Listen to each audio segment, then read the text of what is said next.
With the walls still echoing with the cheering of BCU fans after a thrilling victory over Prairie View A&M on Saturday night, the Bethune-Cookman Wildcats return to the floor, sitting in playoff position in the Southwestern Athletic Conference for the first time since early January.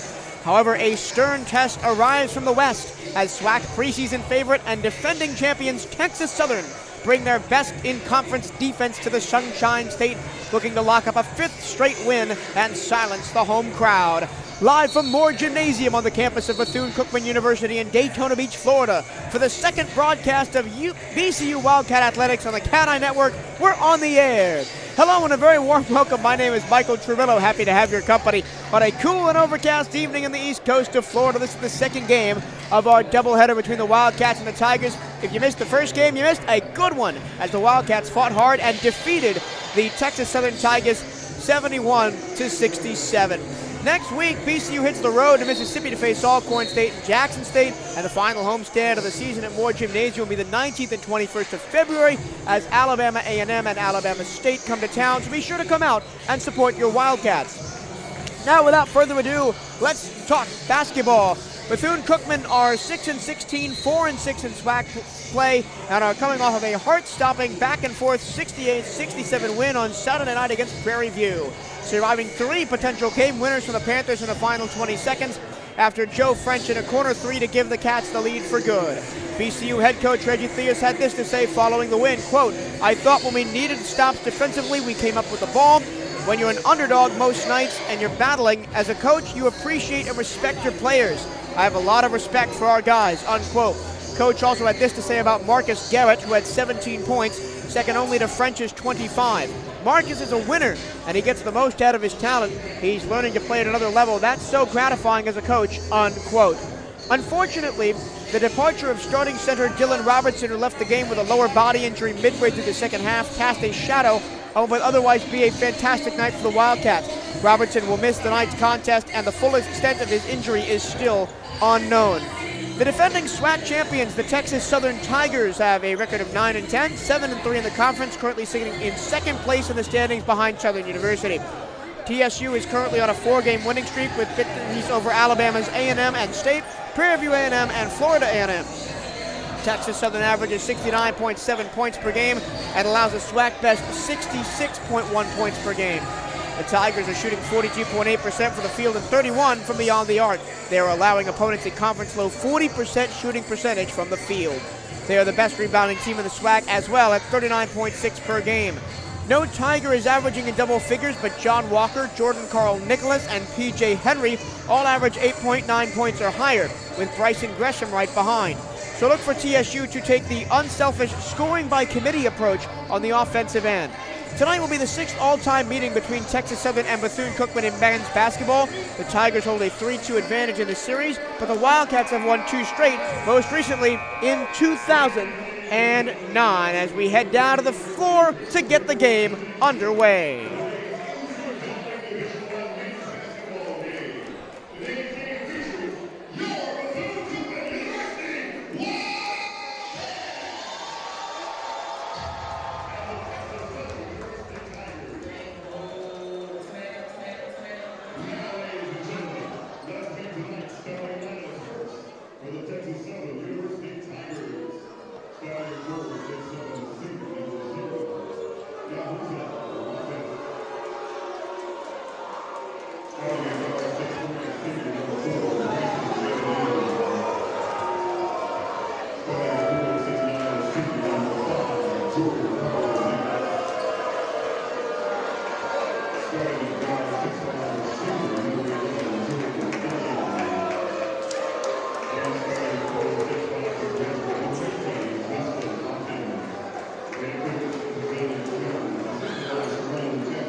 starting lineups are on the floor for Texas Southern. It is Yahuza Rasas, Bryson Etienne, Jordan Carl Nicholas, Jordan Gillingham, and Justin Hopkins. And for Bethune-Cookman, Marcus Garrett, Damani McIntyre, Kevin Davis, Jonathan Bolden getting a rare start from him, and Joe French.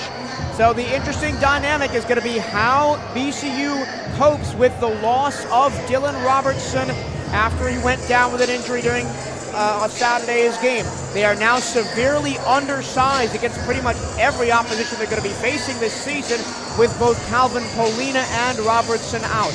I expect Kevin Davis to play the 5 to start the game, but maybe seeing some reps from Jonathan Bolden at center, and maybe even, seeing a situation where you've got 4 guards in the game and only 1 forward, and play a little bit outside range and try and get Joe French hot from the outside. But it's going to be tough against the SWAC's best defense, Texas Southern, in the maroon on the road with the silver trim. It is all gold, trimmed in white and burgundy for the Wildcats. It is loud inside Moore Gymnasium tonight. Jonathan Bolden will start at the center position, and Texas Southern wins the tip. They go right to left. Here is Jordan Gillingham, a redshirt senior from Houston, Texas, controlling. Gillingham, after the ball gets cycled back around.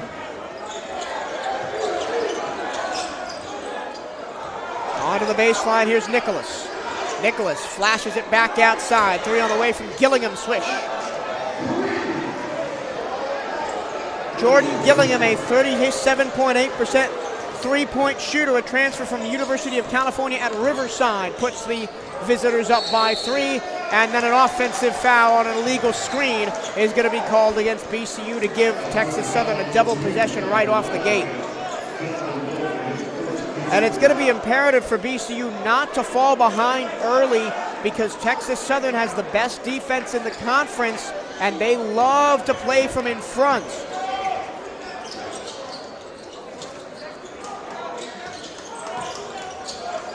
Second offensive set for the Tigers. Here is Hopkins, down low, and not getting the tip in. Second opportunity, also no, and then it deflects off the face. Deflects off the face of Damani McIntyre and out of play. So Texas Southern with another opportunity. There was a couple of looks down low for Justin Hopkins, the graduate transfer forward from Huntsville, Alabama, and now a steal on the back end as Davis takes it away. Garrett up with it. He's got it to go off the glass. He put his shoulder right to the chest of Bryson Etienne and drove right through him to the lane. So a 1-point Texas Southern lead in the early going.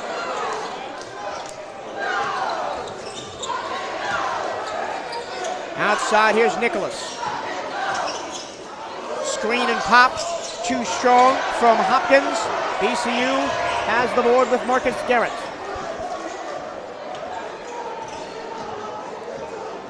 Garrett slowing it down, gets it into the hands of Joe French. 25 points on Saturday in the win against Prairie View. Garrett steps inside, baseline jumper. Front iron no good, and we're already seeing the height disadvantage play to the deficit of BCU, as it's been easy rebounding so far for Texas Southern. Up and under goes Justin Hopkins. That was beautiful on the baseline. Whistling a stoppage of play. The referee was just whistling for the ball so we could give it to Kevin Davis. So Jonathan Bolden, the senior from Harvest, Alabama, is going to have to play the majority of minutes at center today.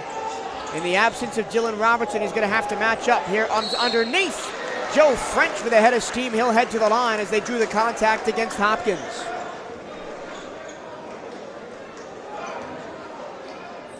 This is the most packed, excuse me, that foul was on Gillingham, not Hopkins.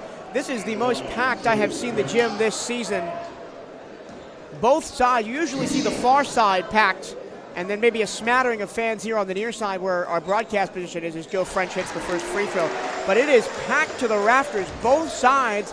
The pep band is out. You'll hear from them, I'm sure, in a minute. Joe French, his first trip to the free throw line tonight. As he hits them both, he is an excellent free throw shooter, 91.5%, and leads the conference in three-point percentage at 41.4. Texas Southern into their offense now. Double team comes against Gillingham. Trapped on the far side, almost throwing the ball away as Nicholas gets it back to Gillingham. Step back three, and he's going to go to the line to shoot 3 free throws as he was hit on the way down by Damani McIntyre. And that's just Damani McIntyre being a little bit over-aggressive on the closeout, because that's a tough shot. You gotta have to live with giving that tough shot away and not fouling there. But Damani McIntyre, the best on-ball defender this team has, he leads the SWAC in steals with 47 coming into the game, and is going to give 3 charity stripe opportunities to Jordan Gillingham, who hits the penalty shot at 73.3%. As I mentioned earlier, a native of Houston, Texas, a transfer from California, Riverside, as the gym gets loud for the first time tonight. And he misses it off the front of the iron.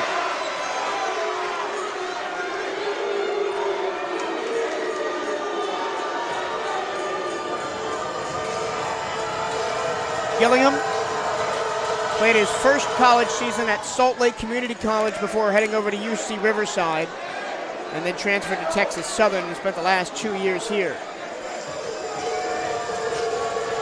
1 of 2 so far on the 3-shot penalty, and he gets the third one to go. So it is 7-4, 3-point Texas Southern lead.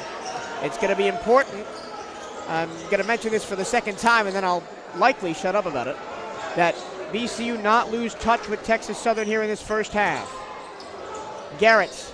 That one hangs on the rim and good. Marcus Garrett had 17 points on Saturday and emerged as an excellent secondary scoring option to Joe French. Long 3, too strong. That was Bryson Etienne.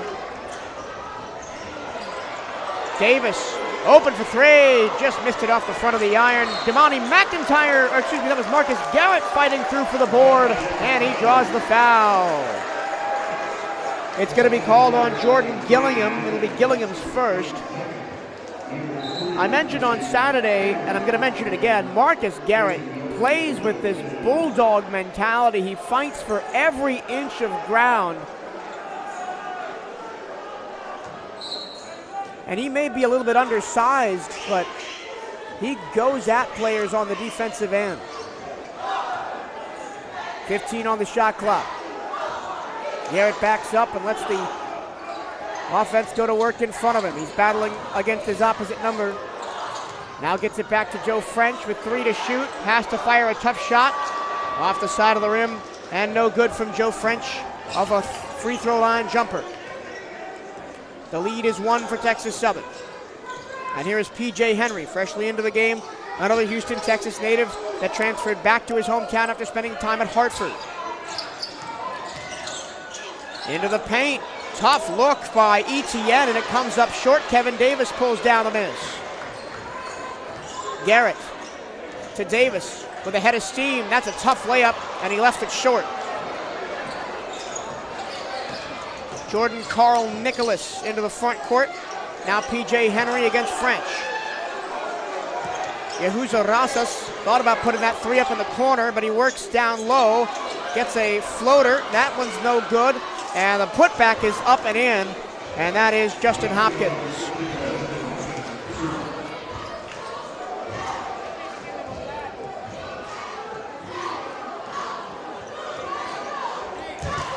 Here is Bolden with his first touch of the game.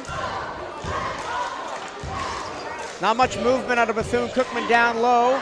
10 seconds, it's the ISO for Garrett. Underneath it goes, and Garrett's going to go to the line. And he draws the foul on his opposite number, P.J. Henry. P.J. Henry is one of the top 5 high school players coming out of the Houston area at Shadow Creek High School. Scored 20 points a game his senior year. Was first-team All-Region and first-team All-State. Played his first 2 college seasons at Hartford. Up in Connecticut, averaged 3.5 points. And was the America East Rookie of the Week 1 time. We'll take a break and be right back. This is Bethune-Cookman Basketball on the Cat Eye Network.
Stay up to date with everything Bethune-Cookman Athletics by checking out the Wildcats on social media. Give BCU Athletics a like on Facebook and follow the Wildcats on Twitter and Instagram at BCU Athletics.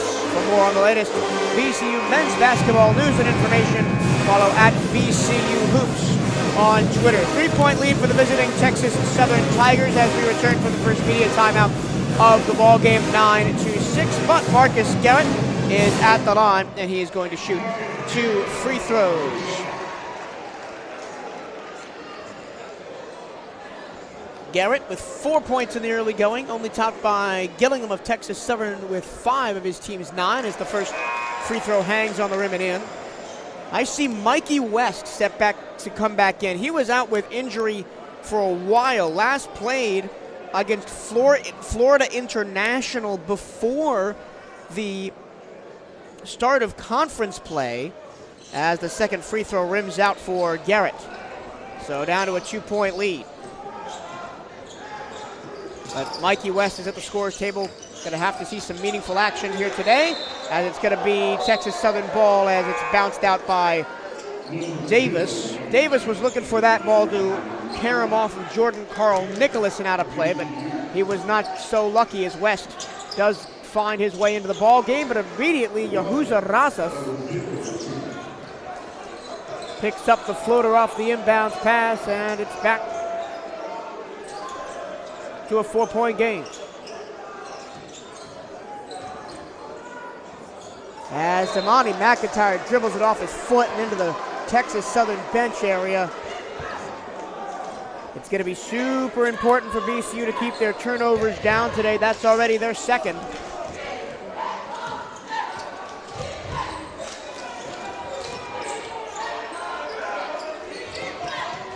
P.J. Henry against West.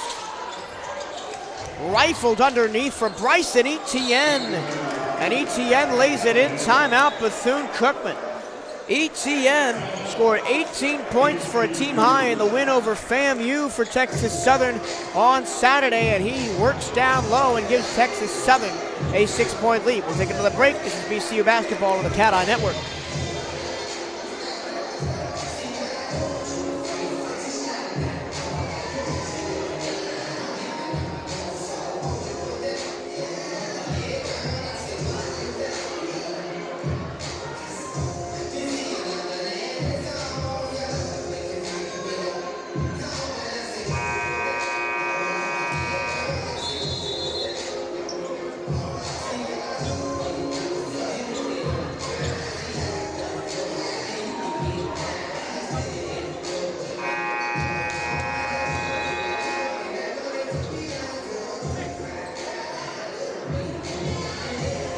Texas Southern starting to flex their muscle a little bit. They have scored 6 of the last 7 points to take a 13-7 lead in the early going here in Daytona Beach, Florida. Mikey West, freshly into the game, controls for BCU. Almost a steal there, but Davis is able to save it.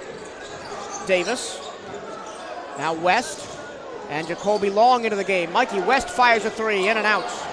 And the rebound comes down to Bryson Gresham, who is the leader in field goal percentage for Texas Southern at 59.8%. Etienne. Gresham floated into the paint over the head of French. Kick out, 3 on the way from the right-hand wing. That's no good from Lawson. Lawson follows his own miss and doesn't get a kind carom off the rim. Davis immediately turns it over. Layup no good by Henry, and Davis cashes in again off the miss. And whoa, that was a little bit dicey for BCU on the defensive end of the floor that time. West. Now Jacoby Long at a mid-range. Joe French has the ball stripped away from him by Etienne. Bryson Etienne goes coast to coast and lays it in. BCU scoreless the last 136, and it's an 8-1 run for Texas Southern.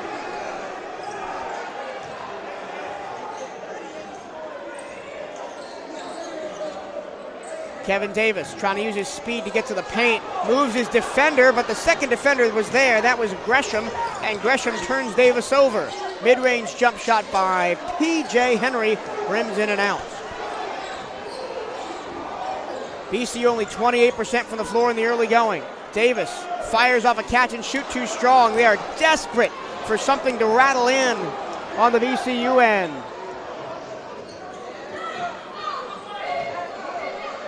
A.J. Lawson, freshly into the game from Bryan, Texas, a transfer from transfer from McNeese State. Here is Henry against West. Henry spins by him. Catch and shoot, Rosas for three, way off the mark. And Mikey West grabs the rebound. West trying to go coast to coast. A little floater for the baseline is good.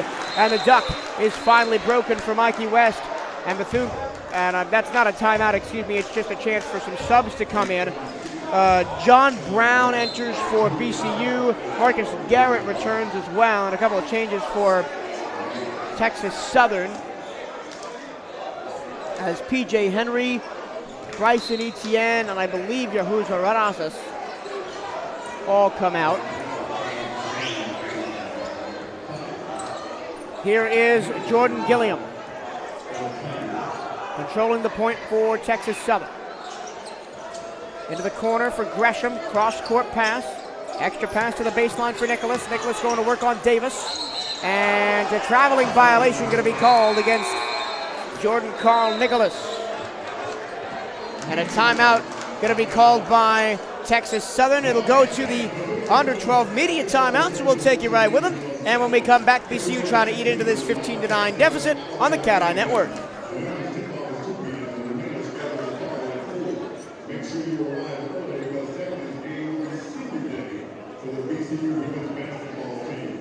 Fans are also encouraged to repeat the support breast cancer awareness.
Wildcat fans, you can catch every Bethune-Cookman home game live on the Cat Eye Network. Go to youtube.com/Cat Eye Network for live streams, game replays, and more from Bethune-Cookman Athletics. My name is Michael Trevetto. Welcome back to more gymnasium. It is a 6-point lead for the visitors from Houston, Texas, the Texas Southern Tigers. They were the preseason favorites to win the SWAC conference, and they are currently showing off why they've got the best defense in the conference by a pretty wide margin, only allowing 66.1 points per game. They will draw a foul there on A.J. Lawson. I mentioned is a transfer from McNeese State. Lawson, the former number 18 recruit in Texas and number 110 player in the nation coming out of high school. Started his career at North Texas, won the CBI with North Texas in his freshman year. 10 to shoot. Here's Marcus Garrett driving through the lane. Teardrop shot no good. Davis with the putback and the finish.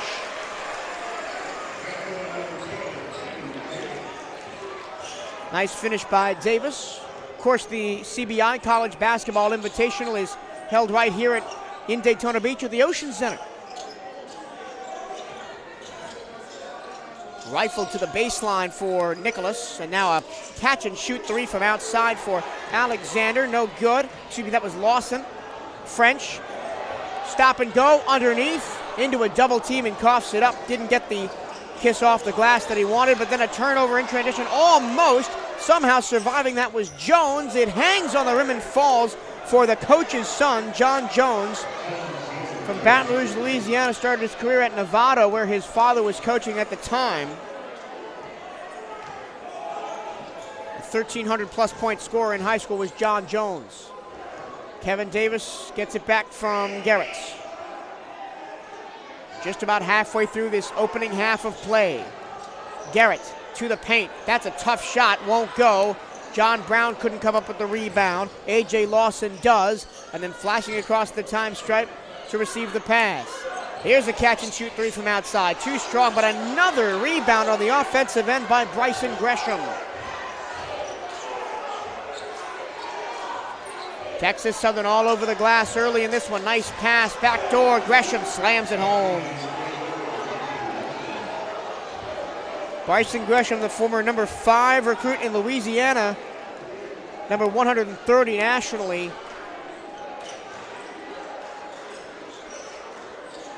And it's 19-11. French trying to do it all himself, but works himself into a double team in the corner. Gets it back to Davis. Davis gets the ball poked away from him by Nicholas. And now Nicholas on the other end of the floor takes a hard fall as he is fouled by John Brown. And a little bit of coming together between the Wildcats and the Tigers after the play.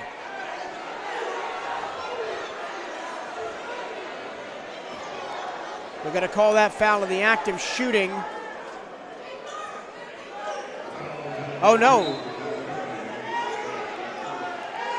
They're not, I think the referees are not calling that foul in the act of shooting.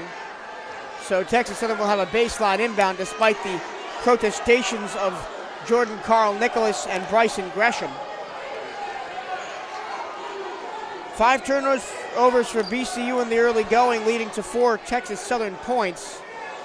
But it's not so much the points as it's the lack of scoring opportunities for the Wildcats, because against this defense, the scoring opportunities are going to be few and far between, and a technical foul is going to be called against A.J. Lawson as he was harping on the referee too much about how that should have been a shooting foul.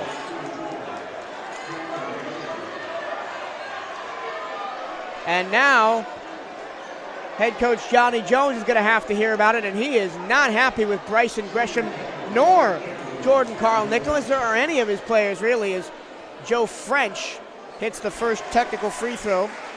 So this is the second time we've seen technical free throws tonight. The women of Bethune-Cookman got to shoot 2 techs before the game even started in their matchup against Texas Southern, because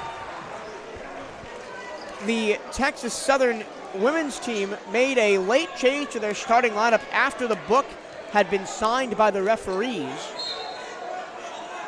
That's not a call you see often. Underneath, here's Nicholas. Nicholas against Davis, and he gets it to go off the back iron. 21-12. Mikey West needs someone to go with the ball. John Brown picks it up. Down low, here's Davis against Gresham. Back out Brown. And Bryson Gresham closes down on Brown and denies the baseline jumper. Quickly in transition come the Tigers, and an offensive foul going to be called underneath against Bryson Gresham as he pushed into the back of Kevin Davis. And almost quietly, Texas Southern has gone on another 6-1 run over the last 2 minutes and 4 seconds.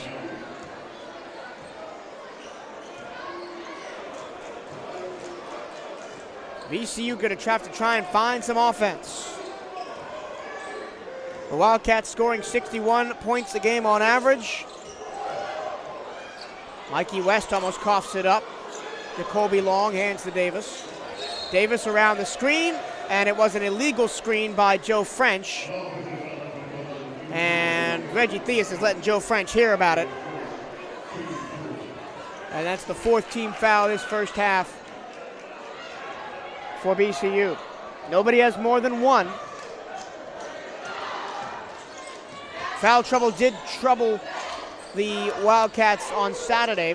Nobody fouled out, but they ended with 3 players with 4 fouls as a tip-in is no good. Texas Southern will keep possession after Davis swatted it out of play. Damani McIntyre checks in for Joe French.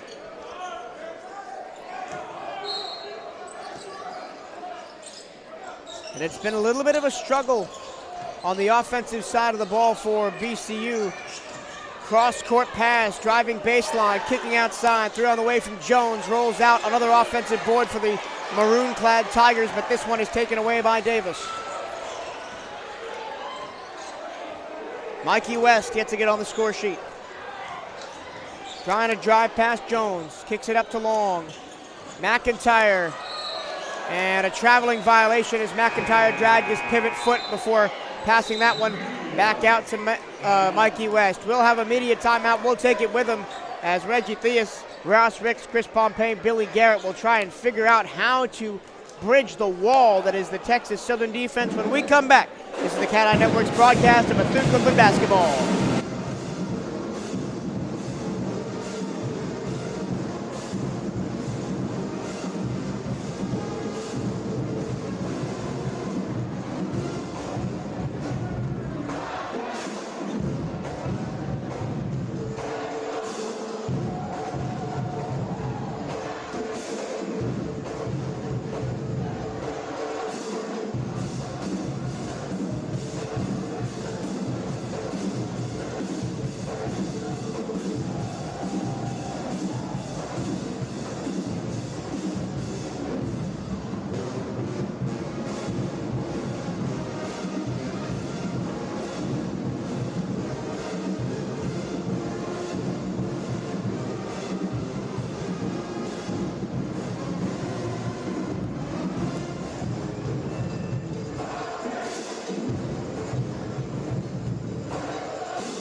Well, Texas Southern so far is showing why they've got one of the best defenses in the SWAC. There's currently a review going on the floor. And they're apparently looking at the technical free throws that Joe French shot. Well, while they figure that out, I'm going to tell you a little bit about why Texas Southern's defense is so good, just from what I've seen so far. They are one of the best teams that has been in this building all season of switch help defense in the paint, and that's mostly Bryson Gresham and Jordan Gillingham. They switch so well on drives into the paint that whenever BCU has tried to figure out a way to get somebody open underneath, and of course not having Robinson and Polina doesn't help with that, but there's somebody right there to block the shot every time. How does BCU combat that? Well, they're going to have to move the ball on the perimeter and get good perimeter looks for Joe French and Marcus Garrett. And that was A.J. Lawson putting in that bucket to push the lead to 10 for TSU.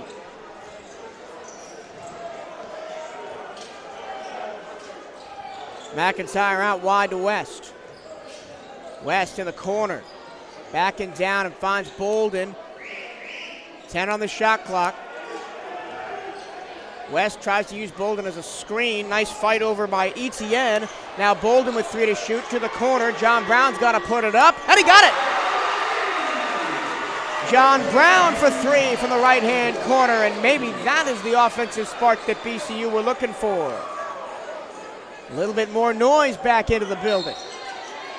Whistle and a foul is going to be called underneath. It's going to go against John Brown for a push-off. So Brown hits the 3 on one end and commits the foul on the other end, as BCU is 1 foul away from going into the bonus, from putting Texas Southern in the bonus. John Brown is the nephew of NBA great Kenny Anderson, who was the number 2 pick in the 1991 draft. Started his career at Georgia Tech just like his uncle. Up and under, no good. That time from Jordan Carl Nicholas, hit the underside of the rim. Brown Jacoby Long pulls up from the baseline. That's no good. Mikey West fighting for the rebound, and he bounces it out of play.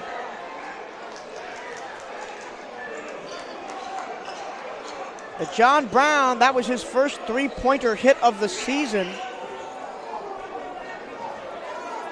And only 2 for 4 from the floor before that. He has played limited minutes this season.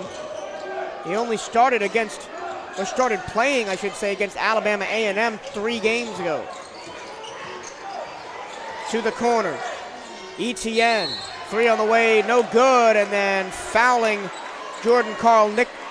fouling Damani McIntyre is Jordan Carl Nicholas on the box out, and he is hearing it from this BCU crowd.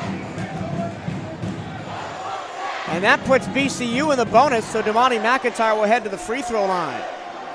BCU, as a team, shoots 69.3% from the line. Their opponents average 76.6%. That is bottoms in the SWAC.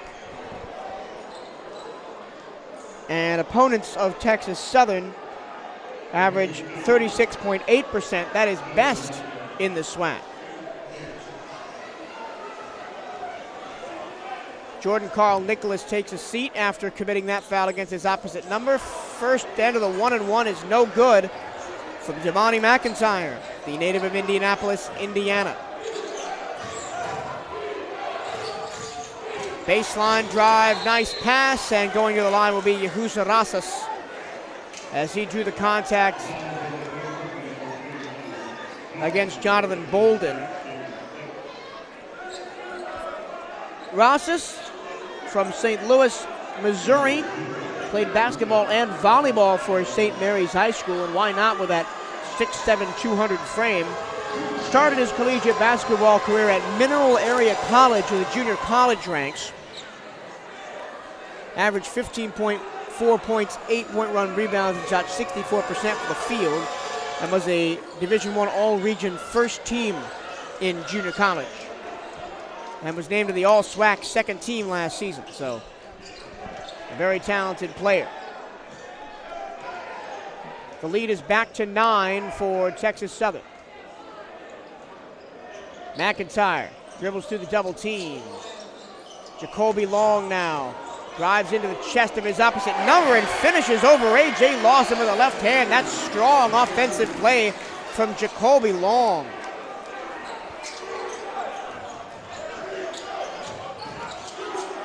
Long cross-court pass finds Etienne. Etienne drives, gets the ball poked away from him, but it's going to be called as a foul.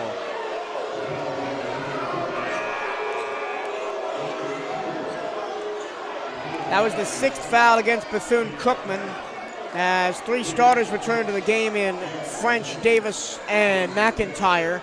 Brown, West, and Bolden have a seat for BCU. And that will put Texas Southern into the bonus. So both teams in the single bonus, a 1-and-1 for Bryson Etienne. Etienne hits the front end. He hits free throws at a 76% rate on the season. A native of Houston, Texas, started his collegiate career at Temple College.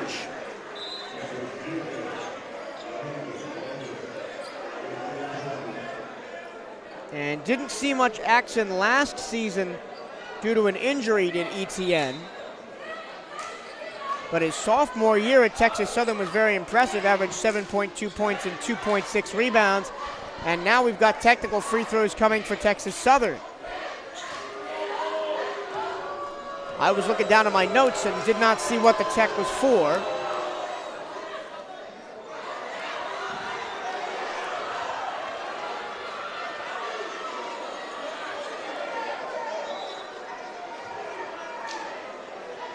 And maybe it was a double technical because Jacoby Long is now headed to the free throw line, and now the referees will send both teams back to their benches and try and sort this one out. Coming up next for Bethune-Cookman, they hit the road and head to the state of Mississippi. They take on Alcorn State and Jackson State.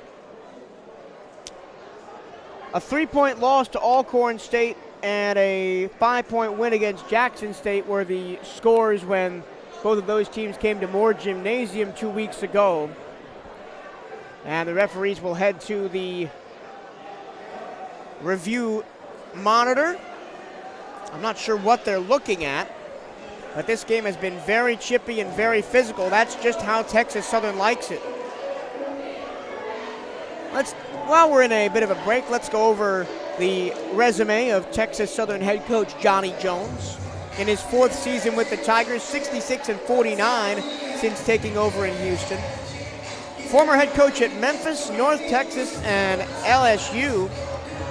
Former assistant coach at Nevada and LSU as well. He has coached Ben Simmons and Shaquille O'Neal while at LSU. Ben Simmons as a head coach and Shaq while as an assistant.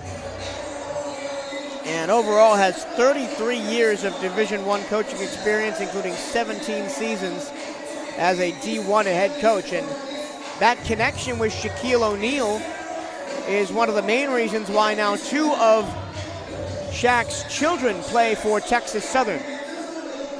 We did not see Amira O'Neal, the sophomore forward, play for Texas Southern women's team. And we might see tonight freshman forward Shakir O'Neal, who plays for the Texas Southern men's team. And their brother Sharif plays for LSU, so an all-basketball family for the O'Neals.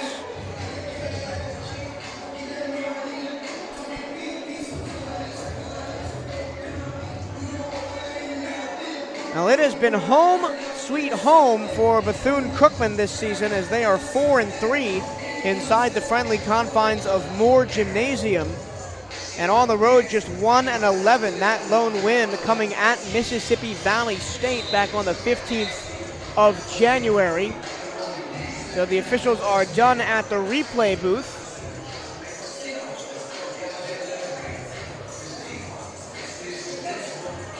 And I believe that they did call a double technical because now Damani McIntyre toes the free throw line. BCU down by 9, 27-18.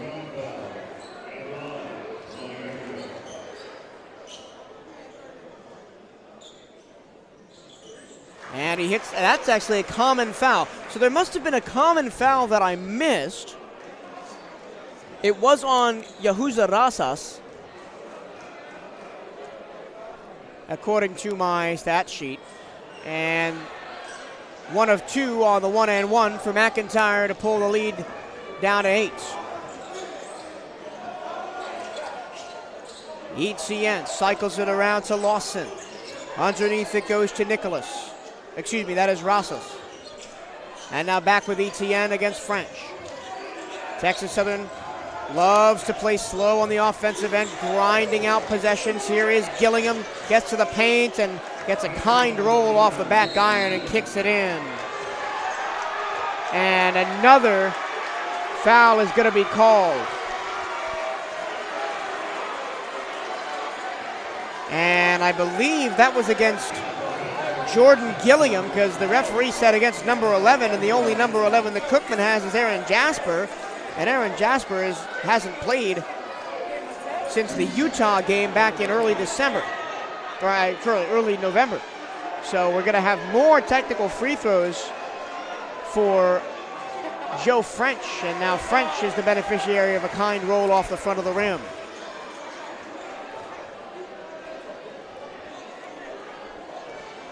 This has been a very chippy game, and of course, I am not at the scorer's table or down anywhere near the floor, so I cannot tell what is being said to and around the referees, but obviously the officials taking exception to the conduct of a couple of players tonight, and Jordan Gillingham is the most recent beneficiary of a technical foul. The coaches are going to have to be careful too that they don't draw techs.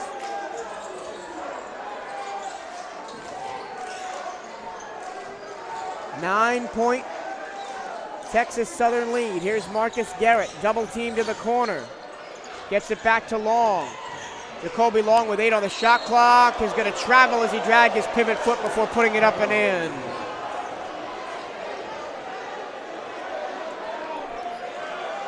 Reggie Theus having a bit of words with the official on the near side. And he said, he's telling Reggie, the exact same thing that I saw, which is Jacoby dragged his pivot foot. 7th turnover for BCU in the game. Up and under, and a nice finish through traffic. That was Justin Hopkins, the starter, back on the floor for Texas Southern, and pushes the lead to a game-high 11. Kick out. Davis for 3. Off the right-hand side of the rim and no good. Bethune-Cookman just 31.6% from the floor in the first half. Under 4 minutes to go now.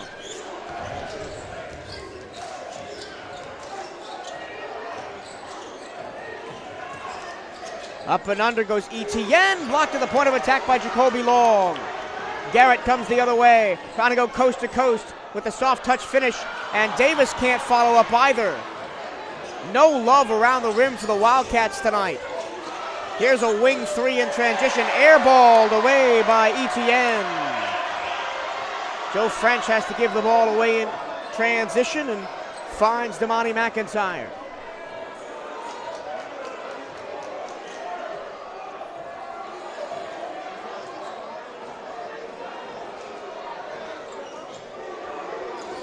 Ten on the shot clock. Here's Garrett. French drives towards Etienne and coughs it up. Here comes Travis Etienne, and Bryson Etienne, and here comes the show. And now off the inbounds pass, Texas Southern takes over as P.J. Henry harassed Marcus Garrett all the way to the out-of-bounds line and forced him to bump it away. Final media timeout of the first half. We'll take it with a 13-point Texas Southern lead. This is Bethune-Cookman University basketball on the Cat Eye Network.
Well, this is the only time that the Bethune-Cookman Wildcats and the Texas Southern Tigers will see each other this season. The way that Southwestern Athletic Conference scheduling works, you see 10 of the 12 teams in the league twice, once at home and once on the road, and then you see the other 2 teams only once, and that alternates when you see them on the road year on year. So next season, Bethune-Cookman will travel to Prairie View A&M and Texas Southern out there in Texas. But this season, the Lone Star State team's coming here to Daytona Beach, and a Florida A&M who is also in that rotation. And a foul going to be called as to the rim went Yahuza Razas. And that'll be Damani McIntyre picking up the infraction. That's his second personal foul. Nobody really in foul trouble yet. 8 personal fouls for Bethune-Cookman as airballing the first free throw is A.J. Lawson. We saw a player for Prairie View A&M do that yesterday, and I said that was the first time that I'd seen anybody do that at the Division I college level, and now I've seen it twice in 3 days. What are the odds of that?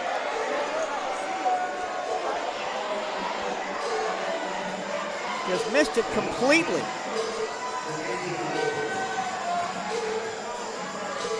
But right now it's all Texas Southern. They've got a 13-point lead, and they've got it due to their smothering defense as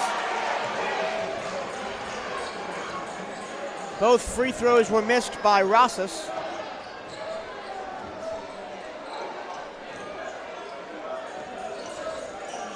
Mikey West and the rest of the Bethune-Cookman offense looking for some answers. West is being hounded, and he's going to be reached in on.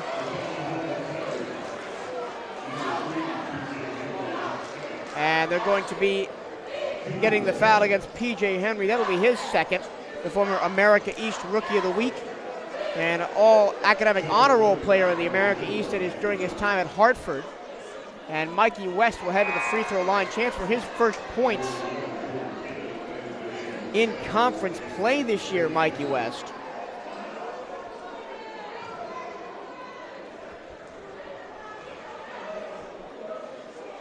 Missed the first one, got the second one. He hits free throws at a 64.3% clip.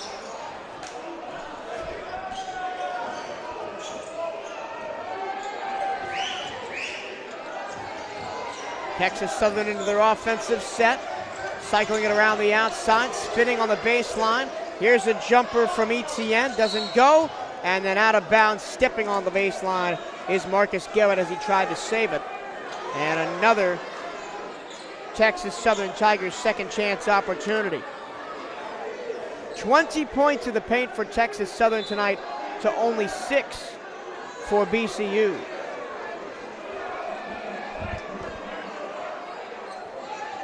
And we are going to go to the monitors again. I'm trying to read the referee's lips down there. I'm not sure what they're trying to review. Maybe that if Marcus Garrett's foot was on the line when the ball went out of play, but it would have, I think it would be Texas Southern basketball anyway, so I am not sure. Bethune-Cookman holds a 2-1 lead in the all-time series between these two teams. They have won the last two. Texas Southern has played in Daytona Beach since 2004. But Coach Johnny Jones is 1-0 against Bethune-Cookman in his career as a head coach. Played them when he was the head coach at Louisiana State University back in the mid-2010s.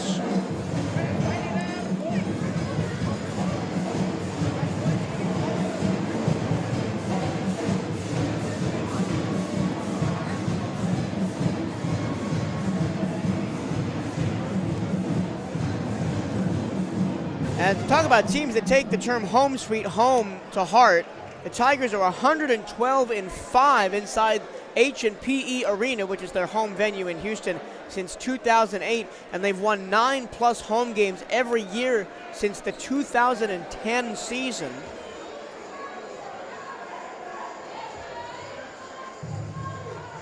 Of course, Texas Southern picked to finish first by the Southwestern Athletic Conference voters this season.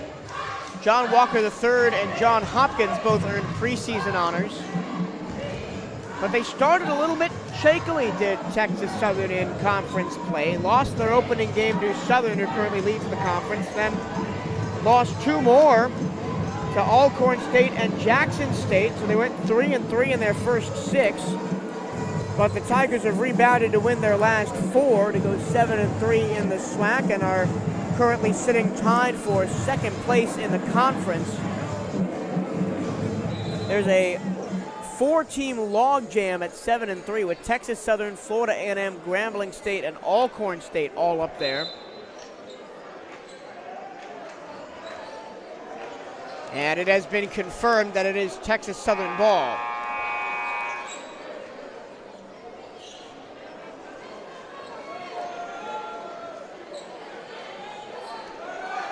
Texas Southern as a team, second in the SWAC in blocks per game.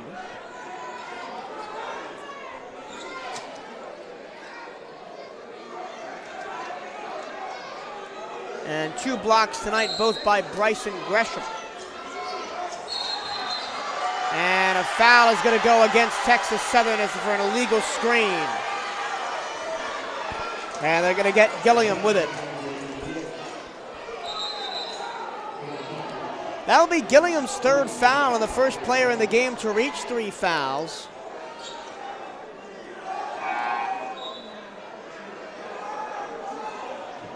Coach Theus wants to know why he's not shooting free throws and gets a satisfactory answer. Wildcats will go into their half-court set down 21-33.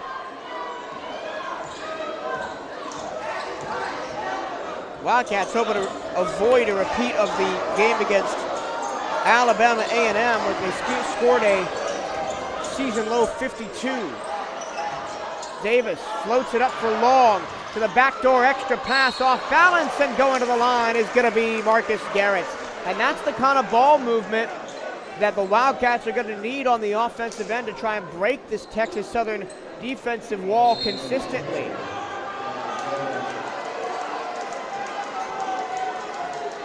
And now Marcus Garrett will head to the free throw line. 13 free throw attempts for Bethune-Cookman to this point of the contest. And Marcus Garrett sees his first one rim out.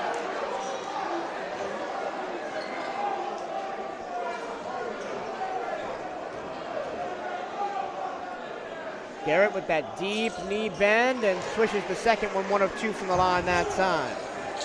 57.1% from the charity stripe in the first half for Bethune-Cookman. That is below their per game season average. They've had plenty of opportunities. And here's a long three from straight on by Etienne. Garrett pulls down the board with a full head of steam, finds Jacoby Long, and now John Brown for a wing three, too strong. Texas Southern in transition. Hopkins almost coughs it up, and then a grabbing foul called, I believe, against Jacoby Long for a 1-and-1. It is going to be Jacoby Long picking up the foul. Long, that'll be his second personal. And the 9th team foul against BCU. Jonathan Bolden, who started the game but has not played for much of the back half of this first half, will come into the game, as well as Matthew Mondesir. Mondesir very underutilized this season.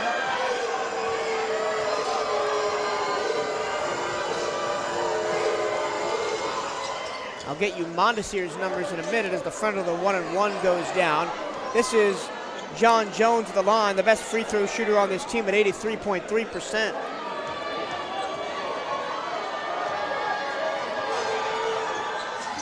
And Jones gets it to go.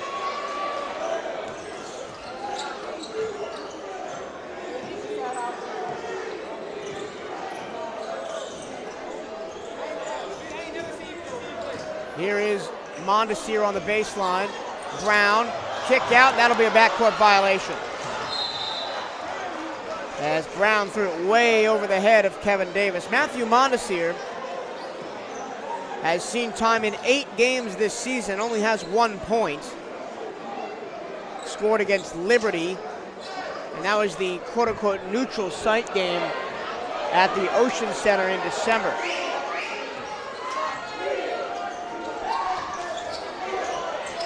Under a minute to go in the first half, and nice steal by Garrett. In transition, here's Brown, and Brown gets it swatted out of the air by Etienne. The other way finds Jones, who lays it up with the left hand.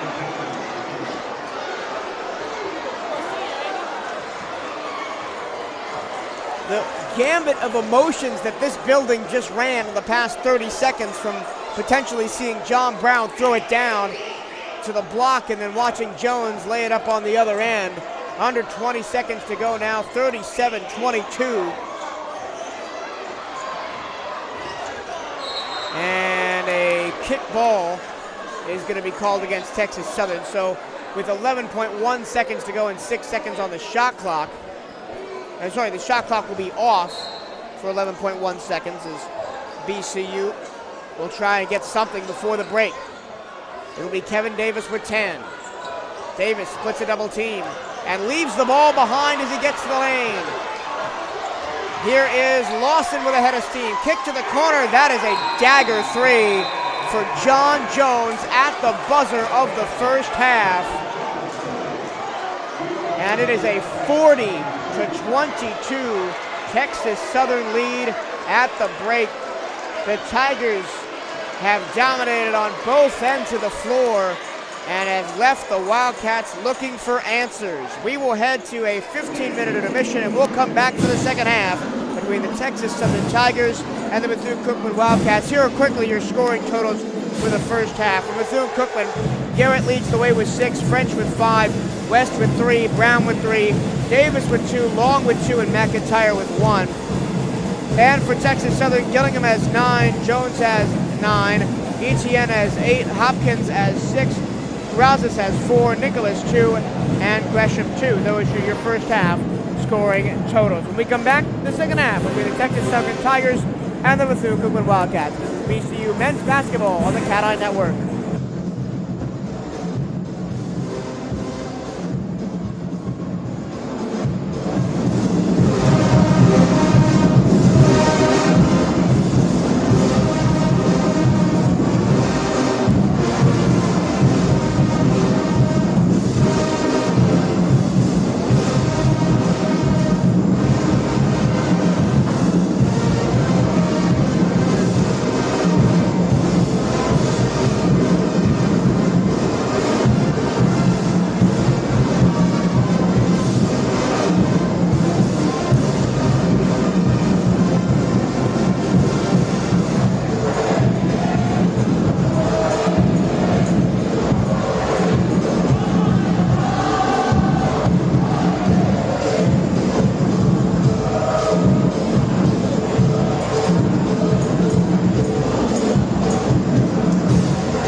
All right.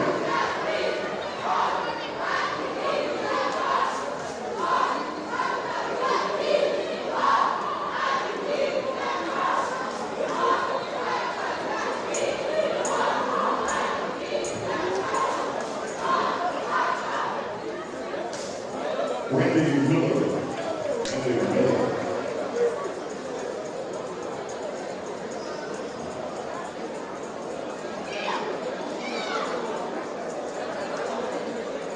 We have nice prizes courtesy freaking wireless and Sherlock. Jay Cadet. Jay, where are you? Oh, Jay is really close. Cheerleading, y'all give it up for her. All right. Jay was close. Emily Samuel.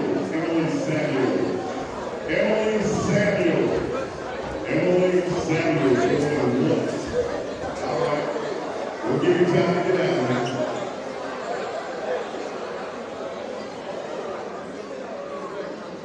You ain't got all that.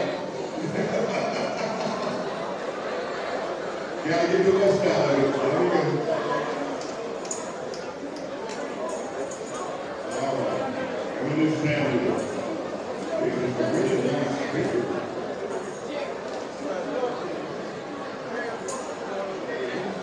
Emily. There she is. Come on, Emily. There you go. All right. Amika.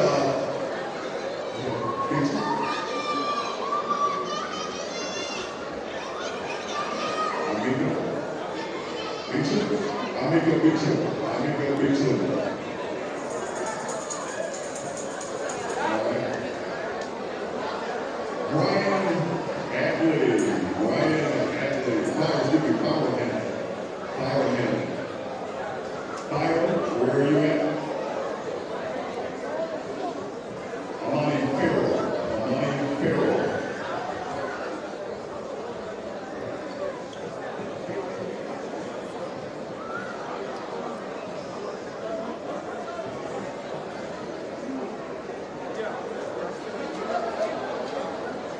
Anicio Reed.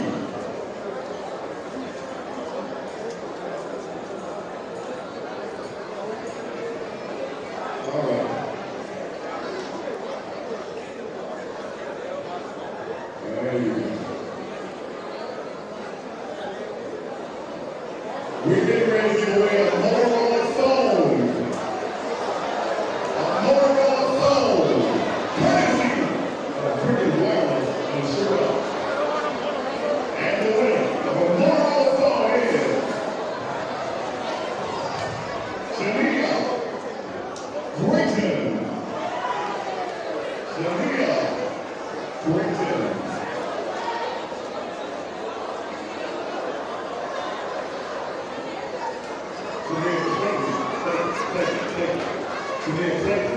Oh, here comes Shania.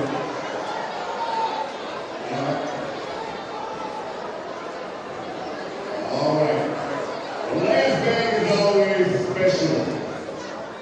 It's a Motorola gift bag. Nia Spicer.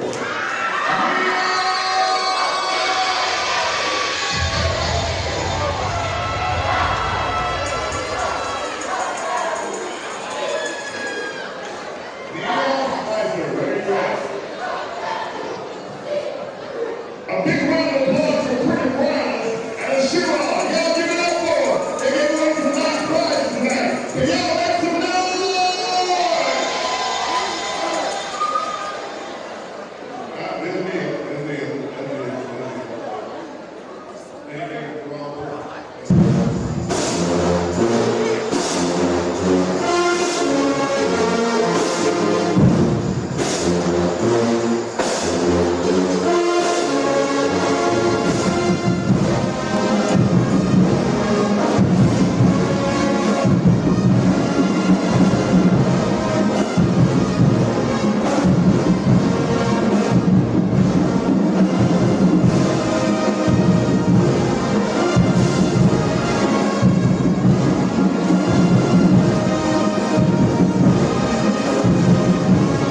Gymnasium, second half action on tap for you between the Bethune-Cookman Wildcats and the Texas Southern Tigers. Right now it is all Texas Southern 40-22 as they closed the first half on a 7-0 run to really open up the lead and turn the screws into the break. And I think the most important thing for the Wildcats going into the second half is, yes, you would like to get back in the game and potentially have a chance to win. But what is more important in my mind is trying to figure out a consistent strategy on offense without Dylan Robertson in the game, because we don't know his status. We've seen him walking around today on crutches, so we don't know what the extent of his injury is going to be. I want to see Coach Theus throw everybody out there. I want to see Mondesir play. I want to see Poteet play. Maybe even Aaron Jasper play. Because the Wildcats are going to have to try and do something differently offensively tonight, yes, against Texas Southern, because their defense interiorly has been excellent and is probably the best we'll see in the conference this year. But going forward, the Wildcats are going to have to figure out a way to get offensive opportunities down low without Robertson in the game. So let's see what Coach Theus and company have drawn up as we begin the second half. Wildcats in the gold, attacking the basket to viewers right. Tigers in the maroon and silver on the road, and they will go left to right.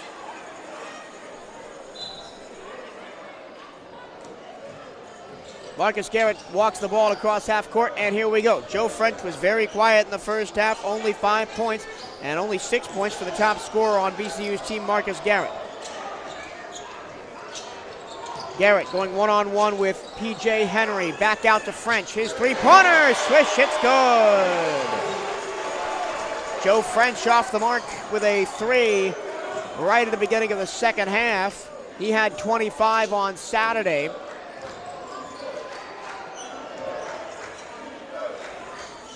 We haven't really seen Kevin Davis get going. Just 1 of 6 from the field for the Portsmouth, Virginia native. A steal by Jonathan Bolden. Nice pass finds French. French gets it poked away from him. That was a nice job by P.J. Henry tracking back. He could have easily just let that one go. Transition corner three from Etienne. No good. Bolden can't get to the rebound. Henry has it underneath. It's kicked back to Etienne. Etienne now with a head of steam. Gets to the paint. Draws the foul.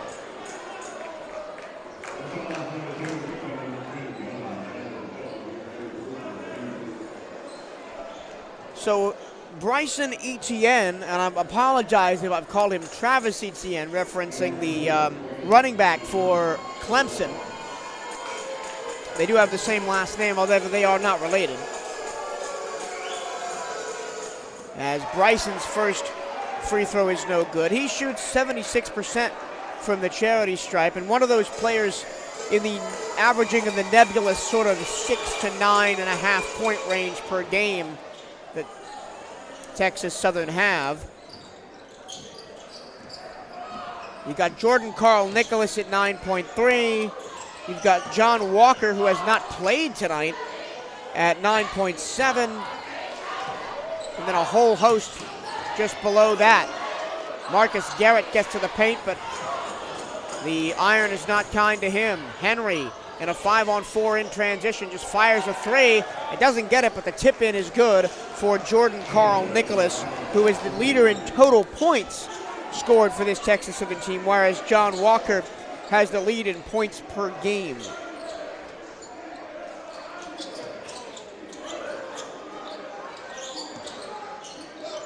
In the corner, McIntyre a three, hits the side of the backboard. As 2 Texas Southern players, 3 TSU players clatter into each other, and the ball is kicked away wildly to Davis. Davis gets to the lane, no good. Put back also won't go. Third bite of the chair, and he finally gets it to drop. That was a wild sequence as 3 Texas Southern players got in their own way, and eventually French got it to Davis, and Davis eventually finished the play.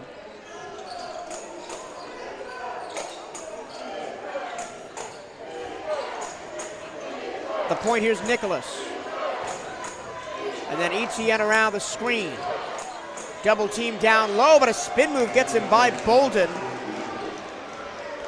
And another finish from ETN. Excuse me, that was Jordan Carl Nicholas, the native of Pearland, Texas.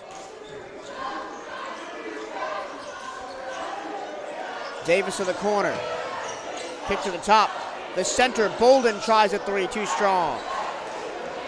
Jonathan Bolden now 0 for 5 from three-point range on the season. And a whistle and a stoppage of play as Jonathan Bolden hit the deck. But the call is going to go against Bolden. That's his second, or excuse me, that is Jonathan Bolden's 4th foul as I read it. It is his 4th foul. So the starting center for the Wildcats today has 4 fouls with 17 minutes to go in the game, and he'll have to come out replaced by Jacoby Long. So a small lineup gets even smaller for the foreseeable future for BCU here.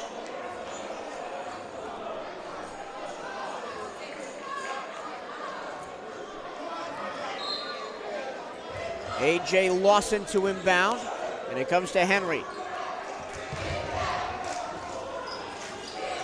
On the baseline, spinning down low, drawing the contact is A.J. Lawson. He'll go to the line, the former number 18 ranked recruit in Texas and 110 in the nation. Averaged 31.2 points per game his senior year of high school. Played his first 2 college seasons at North Texas, averaged 10.4 points there. Won the College Basketball Invitational his sophomore year, and at a season high, funnily enough, against Bethune-Cookman while he was at North Texas. And then the next 2 years at McNeese State in Louisiana, averaged 13.3 points there. So A.J. Lawson has been a volume scorer everywhere he's been, and actually is averaging this season with Texas Southern the lowest average he's had in his college career. But that's probably likely because he has so many elite scorers around him. Jacoby Long can't catch up to that pass from Garrett, and now a foul in transition is going to go against Mikey West as P.J. Henry was breaking through. That's the first foul against West.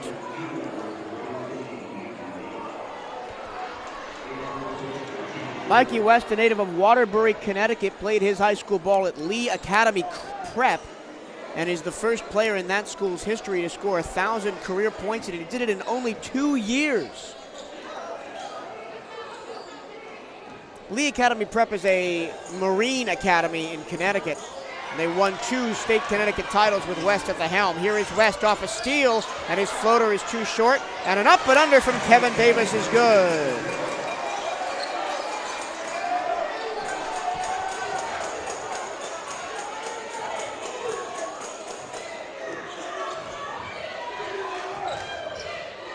Here's P.J. Henry, the transfer from Harvard, getting the ball back in the corner. Jacoby Long hits the deck, gets up and continues playing. Under 10 seconds to shoot for Henry. Being dogged by McIntyre. Passes it off to Lawson, his three-pointer. Hard off the rim and no good, but a friendly bounce to the corner for ETN. And then ETN throws it over the head of Lawson, who barely recovers, but a fresh shot clock off the miss for Texas Southern. Henry dribbles it off his foot as he tried to go between the legs. 3 to shoot, has to put up a wild shot. No good, and it's going to be a shot clock violation as the putback was not got off in time. That'll be the under 16 media timeout. We'll take it with them, and when we come back, it's more basketball from Ward Gymnasium between Bethune-Cookman and Texas Southern.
Stay up to date with everything going on with Bethune-Cookman Athletics by checking out the Wildcats official website. Go to www.bcuathletics.com for schedules, stories, and all the latest information on Bethune-Cookman University sports. Bookmark it and tell your friends. That's bcuathletics.com. We got baseball season. The Diamond Cats are back at Jackie Robinson Ballpark in just 2 weeks. The 18th, they'll be there to take on, I believe, Youngstown State University in their opening contest of the season. As we are transitioning out of winter and towards spring, that means outdoor track and field, baseball and softball. And hopefully some of that will be broadcast right here on the Cat Eye Network as Kevin Davis scores again. He has been the best player for Bethune-Cookman out of the halftime break. He's up to 8 points, tied with Joe French for the team lead.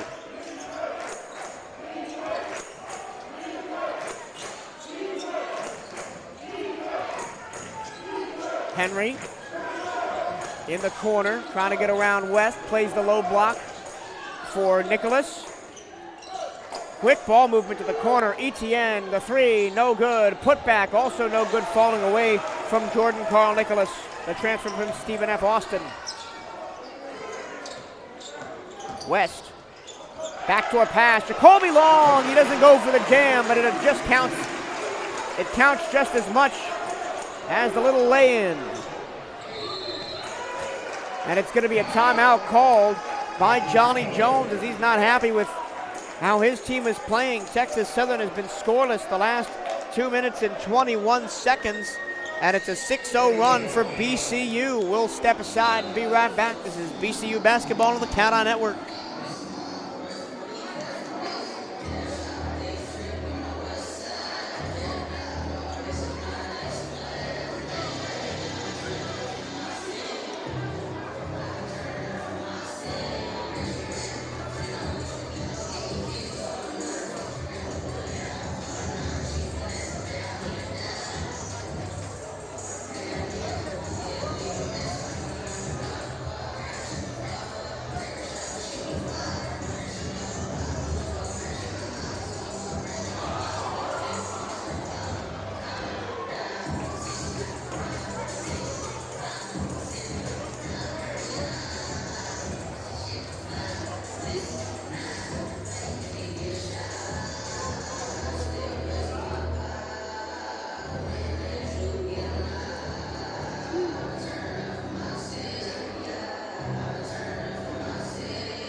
Well, I said at the beginning of the second half that Bethune-Cookman was going to have to change it up offensively to try and get back at this TSU defense. And what did they do? They went back to what was working before in previous games. It's low rotations on the block, and Kevin Davis finishing around the rim. Jacoby Long also was down there. He's got 4 points. But it's off-ball rotations for BCU that have gotten them this 6-0 run. And, of course, good defense. Davis being backed down, and a traveling violation called against A.J. Lawson. A good defense again by Bethune-Cookman. Let's check in on the turnover situation. BCU's let the ball go 13 times. That last one was the 11th turnover for Texas Southern. So not very well, not an extreme gulf between those two stats. Points off turnovers, 14-11 in favor of Texas Southern. McIntyre wide open in the corner for three, and he drains it. It's a two. It's a long two as McIntyre stepped on the line. But it is an 8-0 run over the last 3 minutes for Bethune-Cookman as they're back to down 10. They went into the half down by 22. Driving to the cup and getting the kiss off the rim and in is Jordan Carl Nicholas to break the 8-0 run for Cookman.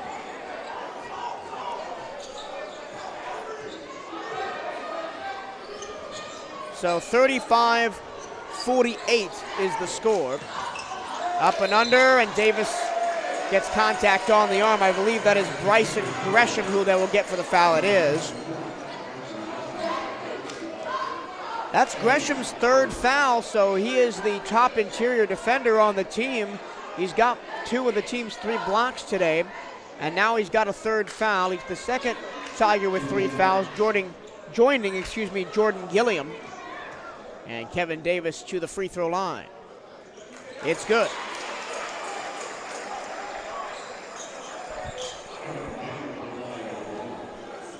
Kevin Davis, a 75.7% free throw shooter. The second one is good as well. The transfer from Samford, and before that, East Carolina. Into the front court quickly is P.J. Henry, and coughs up the ball. He wanted Etienne in the corner for that kick out 3, but an offensive foul is going to go against Mikey West as he barrels in to A.J. Lawson.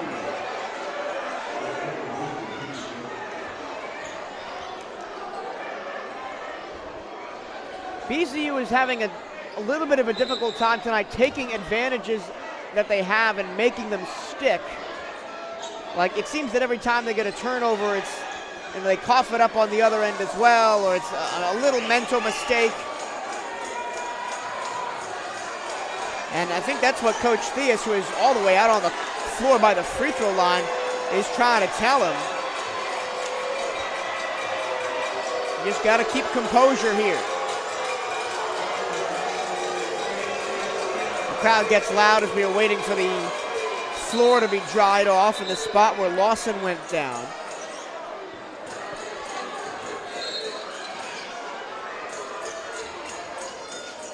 Inbounds pass. A.J. Lawson receives it. He's one-on-one with Marcus Garrett and gets across the time stripe.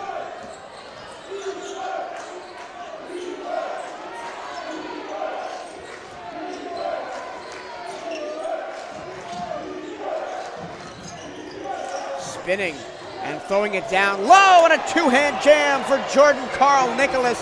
And that play was all set up by the magnificent ball handling skills of A.J. Lawson in the low post.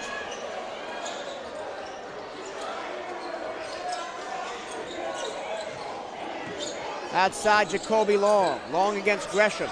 Davis, catch and shoot 3. Moving to his left, and he drains it. Back to a 10-point lead for Texas Southern.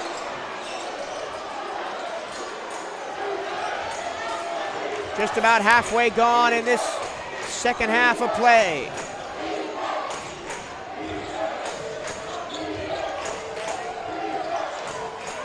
To the middle, the ball is coughed up.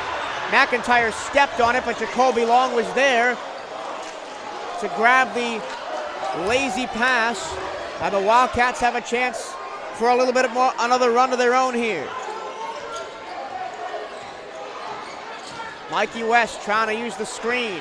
He fires. No good. Tap back. Comes to Nicholas. Nicholas is going to wait up. And we'll play it back to Etienne and go, instead of going straight at Kevin Davis. Kevin Davis has the ignominious job tonight of guarding Nicholas, who's one of the best post players in the SWAC, along with Javius McKinnis of Texas State. Kick ball is called, and that will bring us to the under 11 media timeout. So BCU showing a little bit of life. They have outscored Texas Southern 15-10 in this second half so far, and are, or should be 18-10 in the second half so far, and are down by just 10 points. Can they keep the momentum going? Find out when we come back. This is BCU basketball on the Cat Eye Network.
So during the timeout, I was looking at the scoring stats from late in the first half, and in the second quarter, essentially, the last 10 minutes of the first half, TSU outscored Bethune-Cookman 25-11, and you just wonder, could that little purple patch for BCU be what decides this game coming down to the wire, because they have found something out of the halftime break that has paid dividends on the offensive end, as there's another empty possession for Texas Southern. Shot at the buzzer wasn't good.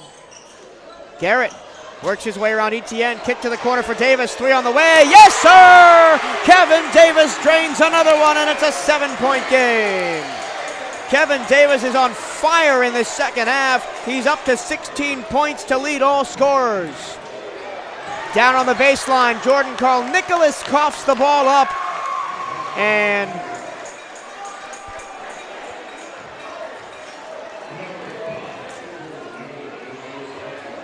they're going to get Jordan Carl Nicholas for the foul. As he was battling down low against McIntyre, McIntyre stripped it away from him, and then Nicholas fouled him. Now the full court press comes out from Texas Southern. Saw that a lot from their women's team today. And Garrett is going to draw the foul on the back end against A.J. Lawson, I believe. It is A.J. Lawson that picks up the foul. That'll be Lawson's second, but look at the foul totals. BCU has committed 5. Texas Southern committed 3 in this second half, so neither team really close to getting into the bonus. Jacoby Long in traffic makes the catch. Outside McIntyre, he fires for 3, in and out. Oh, that would have raised the roof on the building. Maybe a little bit of a respite for Texas Southern here. McIntyre got a good look and just kissed it off the back iron, no good. Poked away and out of bounds. Jordan Gillingham couldn't quite save it, and the Wildcats turn Texas Southern over again. That is Texas Southern's 15th turnover of the ball game. And they only average 14.8, so the Wildcat defense have come to play. Garrett floated to Davis and floated too tall for Kevin Davis. And Kevin Davis said he wants that down at his waist so he can go to work on the low block. And that's just, again, opportunity missed for the Wildcats to pull even closer. And another steal, but this time Etienne recovers. Marcus Garrett being a nuisance, and a block. Oh, but a follow-up jam by Jordan Carl Nicholas. Kevin Davis got a little piece of that Etienne layup, and it hung in the air just long enough for Nicholas to jam it down. And an offensive foul is going to be called against Mikey West for an illegal screen. He is incredulous, but it was the correct call.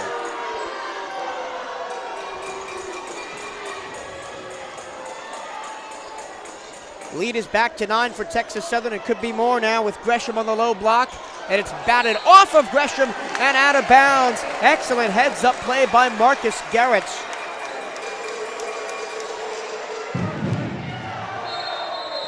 Bethune-Cookman wants a timeout, and they will get it with 9 minutes remaining in the ball game, and they are down by that amount of points.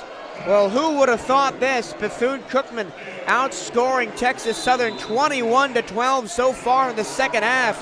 Can the run continue? Find out after this. This is Bethune-Cookman basketball on the Cat-Eye Network.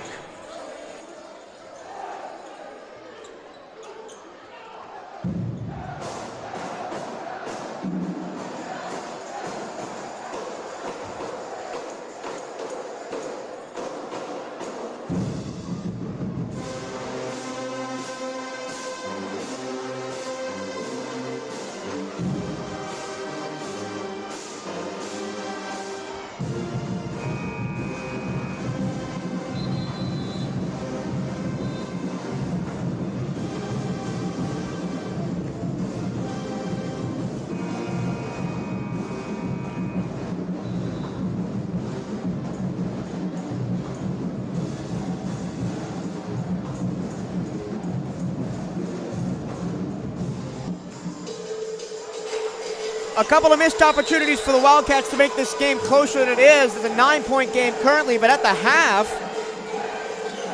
when Texas Southern led by 18, it almost looked like there would be no way back for the Wildcats, who had been completely stifled defensively. They have found an opening, and there's a massive swat by Gresham. That's his third block of the game as Mikey West drove the lane. On the other end, ETN into a double team, finds Gillingham.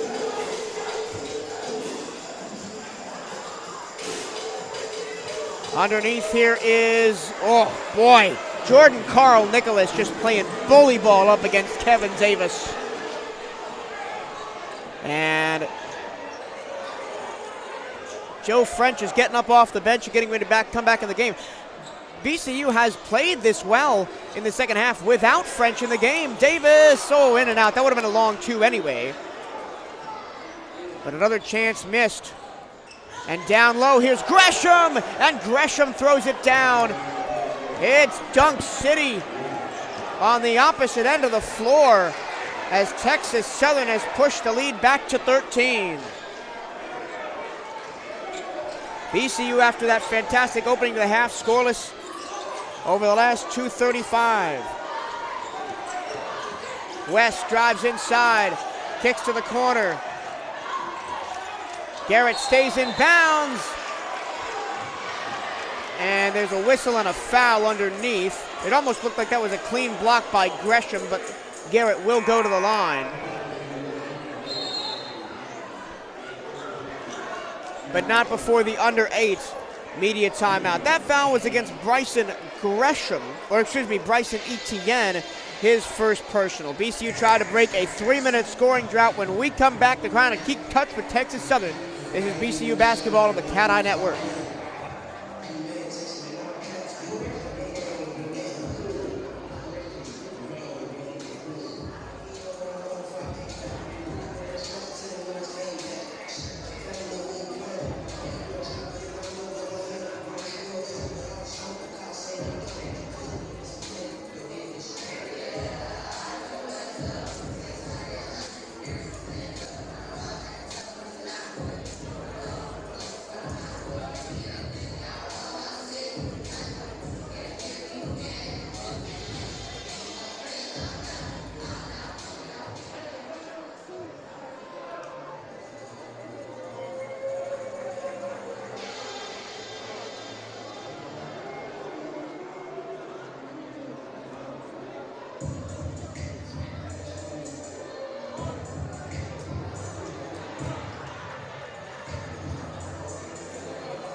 Welcome back to more Gymnasium. Wildcats trying to keep this one close, currently down by 13 to the Texas Southern Tigers. BCU has been held scoreless over the last 3:02 in a 6-0 Texas Southern run. The lead was as low as 7, and it's mostly been through the heroics of Kevin Davis, who is up to 16 points in the ball game.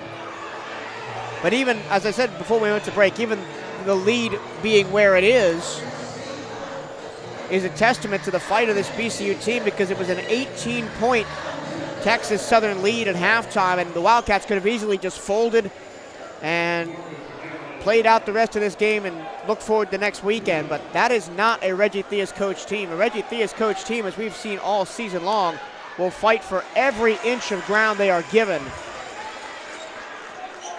And we have seen so many times the Wildcats underdogs in games and have been close at the end. We saw it, I mean, you name it, you name a game this season, and we've seen it, Alcorn State, Arkansas Pine Bluff, Southern, Grambling State, all of those games, the Wildcats were well underdogs and, ended those games with a chance to win most of them.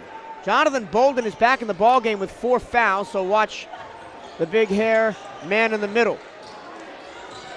ETN dancing against McIntyre. 3 to shoot. And Jordan Carl Nicholas doesn't realize it. An athletic finish underneath, but it came too late.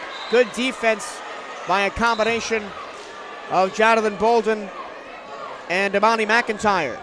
McIntyre leads the conference in steals coming into the game with 47. He only has one tonight, but he has made a nuisance of himself on the defensive end. Is one of the best on-ball defenders in the conference and certainly the best on the team.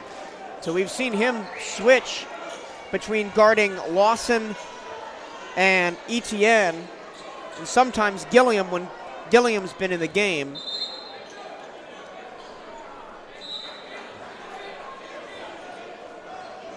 $12-point deficit for BCU to work with here, 7 minutes to go in the third to last game here at Moore Gymnasium this season. Most of the final month of the season for Bethune-Cookman is on the road. Floater in the lane, good from Marcus Garrett.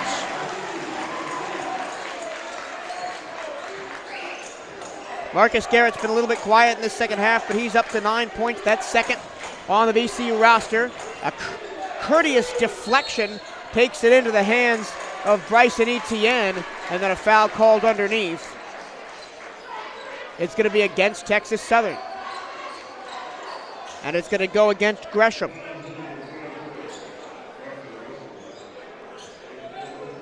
That'll be Gresham's fourth personal, so the best interior defender on this Texas Southern team is going to have to take a seat with 6 minutes and 30 seconds to go, or maybe head coach Johnny Jones is comfortable leaving him out there. And he is currently. Garrett to French, another illegal screen.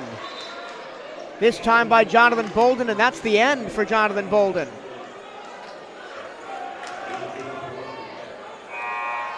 Kevin Davis is going to have to come back onto the floor after just a little bit on the bench, because that's the fifth personal foul on Jonathan Bolden. He is gone. No points on 0 of 1 shooting for Bolden. 1 assist, 2 steals, 1 block, as he has had a big role tonight, starting at center in place of the absent Dylan Robertson. We still don't know the extent of Robertson's injuries. Couple of high ball screens, wide open for three from straight on is Lawson, no good. Skying for the rebound is Garrett. In transition to the corner, Davis for three. That got tipped on the way up.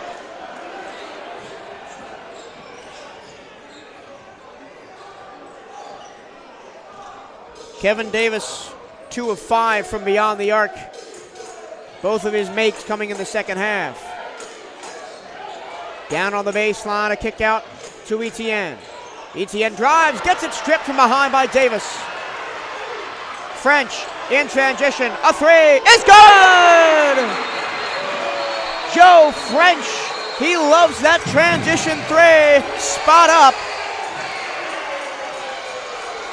And if you find the French open, the French will deliver. Timeout, Texas Southern.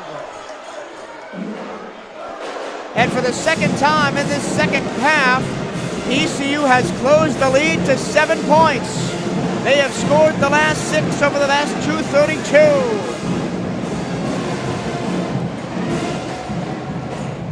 I did mention that a majority of the rest of the season for Bethune-Cookman is on the road. Here's the rest of their schedule in full. Next weekend, they're on the road in Mississippi, taking on Alcorn State and Jackson State. Both of those games the Wildcats should be competitive in. Then they get a chance for revenge at home on the 19th and 21st in their final homestand as Alabama A&M and Alabama State come to town. That was last week's road trip to the state of Alabama, and they lost close to Alabama State, and they got blown out by A&M. So a little bit of a chance for redemption next weekend, or excuse me, 2 weekends from now. And then the final 3 games for BCU all on the road, at league-leading Southern, at Grambling State, and at Florida A&M to close out the season at the end of February and hopefully be in one of those top 8 positions to try and make the conference tournament. Here's a turnover, French for 3, it's good again! Joe French has ice water in his veins instead of blood! And a chance, McIntyre, that's his 3rd foul. I thought it was going to be on French, but it was on McIntyre. And a chance now for A.J. Lawson to take the air out of the building. Oh, and the rim is kind to Lawson. The triple bounce it in.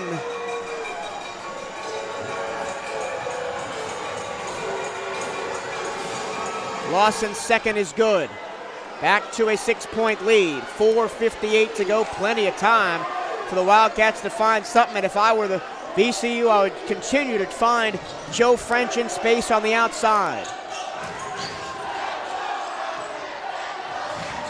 Davis drives, looks for the kick. He finds French. French draws a double team. Davis is now open. Davis underneath. Davis draws the foul. Can't get the and one, but he'll go to the line. That was Jacoby Long underneath.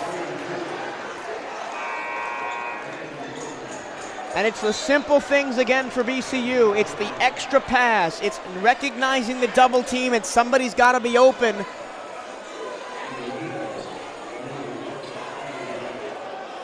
And Bryson Gresham is out. That is his 5th foul, so that is huge for Bethune-Cookman on the inside. So both starting centers have fouled out of the ball game. Bryson Gresham is gone. He only played 16 minutes and picked up 5 fouls. And Jonathan Bolden is gone for Bethune-Cookman. So let's see if the paint opens up a little bit on both ends of the floor. A flick of the wrist from Jacoby Long and puts the first penalty shot up and good. BCU's got to be careful about fouling because Texas Southern is already in the single bonus with 8 fouls. BCU only has 6 against Texas Southern, so BCU not in the bonus yet. It's a 4-point game, but wide open on a breakout is Rosas. He'll slow it down and be stripped from behind by McIntyre. McIntyre finds Garrett. Garrett gets it poked away by Rosas, and now on the run is Jordan Nicholas, and Nicholas can't get it to go. Down low on the block, he gets it back. And a whistle and a stoppage of play before the putback dunk will send Texas Southern to the line. A wild sequence, and it ends up with Texas Southern having a chance to push it back to a 3-possession game. Jordan Carl Nicholas only shoots 51.6% from the free throw line. The senior forward from Pearland, Texas, a transfer from Stephen F. Austin. And he gets the first one to go.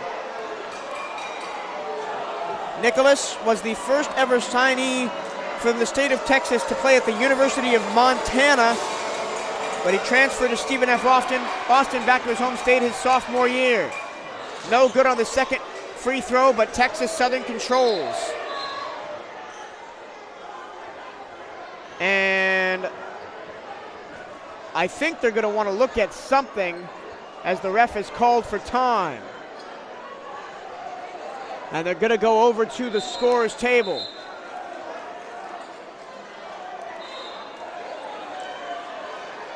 I'm not sure what the call is.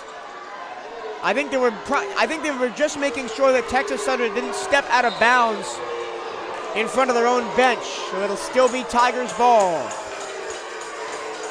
Once again, here come the high ball screens from the Tigers. Almost poked away from Gillingham. Into the corner. Wide open for 3 at the end of the shot clock. It's no good, and it was a shot clock violation anyway.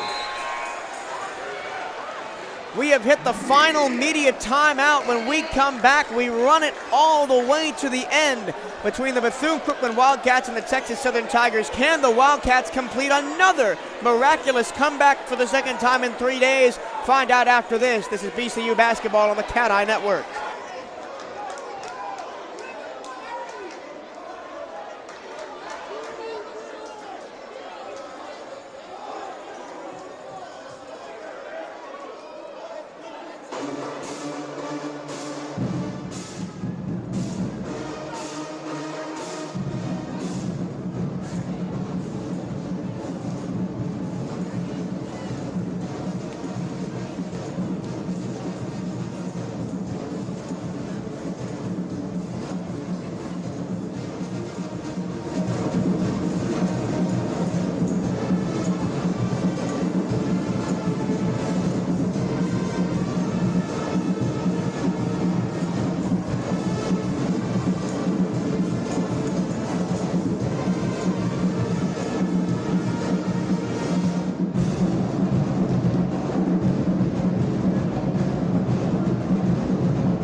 Welcome back to Moore Gymnasium. 3:56 to go. The Bethune-Cookman Wildcats have come from nowhere, 18 down at the half. They have outscored Texas Southern 32-19 in the second half, and they are trying to pull off a miraculous comeback against the preseason SWAC favorites in their second to last homestand of the season. Joe French double team. Gets to the corner. Long cycles it around again. It's a pick and pop. Short. Ball pops up into the air and is taken by Gillingham for Texas Southern. That was a good look by Garrett. Just sold it short. Now the Wildcats got to come up with a stop defensively. Underneath it goes, and a nice backdoor cut by Gillingham for the roll-in. Gillingham now to double-digit points with 11. And the lead is back to 8. French thought about a three, won't take it. Finds Davis open from straight on, and KD drills it.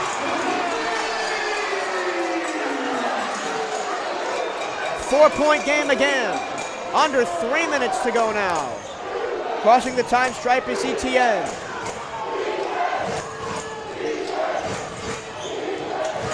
Rosas. Now ETN again. Back to Nicholas, who's the leading scorer on this TSU team today with 15. Down low, kick to the corner. Foul is going to be called against Davis.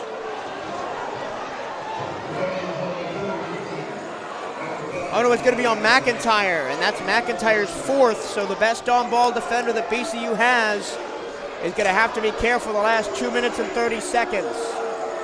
And it's going to be a 2-shot penalty for A.J. Lawson. Again, a chance to push it to a 3-point lead, a 3-possession lead. Every time the Bethune-Cookman seems to have an in, maybe a chance to come back, Texas Southern has done just enough to keep them at arm's reach.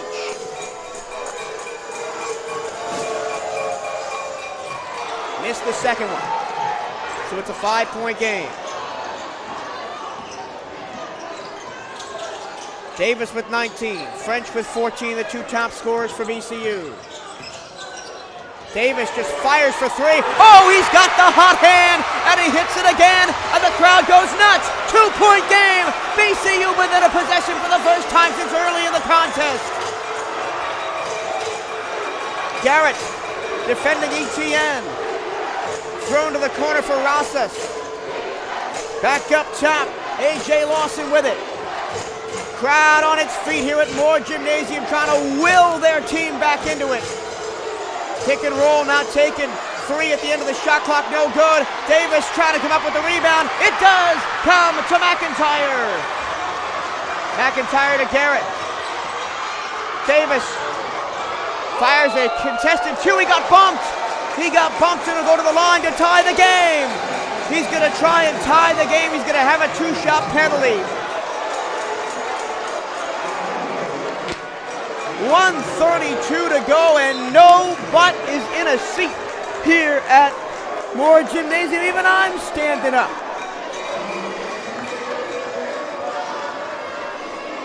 These are the 2 biggest free throws of the game. BCU has never led in this ball game. They have trailed from the word go.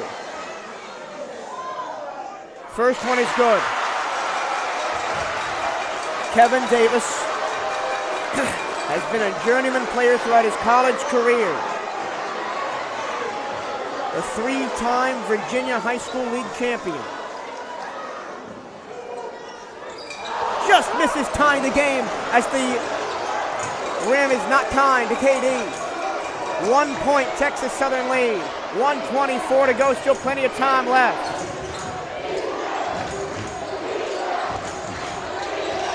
ETN bumps down Garrett. His 3-pointer won't go. Davis grabs the miss. Texas Southern trying to turn him over. They can't do it. Jacoby Long across half court. 1 minute to go in the ball game. BCU down 1. 15 on the shot clock. Garrett hits the floor. McIntyre with 9 to shoot. Timeout, Bethune-Cookman. With 50 seconds to go, they're going to try and draw up a play. BCU has one timeout left after this. The emotions in the building during this game, and even during the first game, which was so close, and saw the women's team from Bethune-Cookman pull off one of their best performances of the season in a win. Oh boy.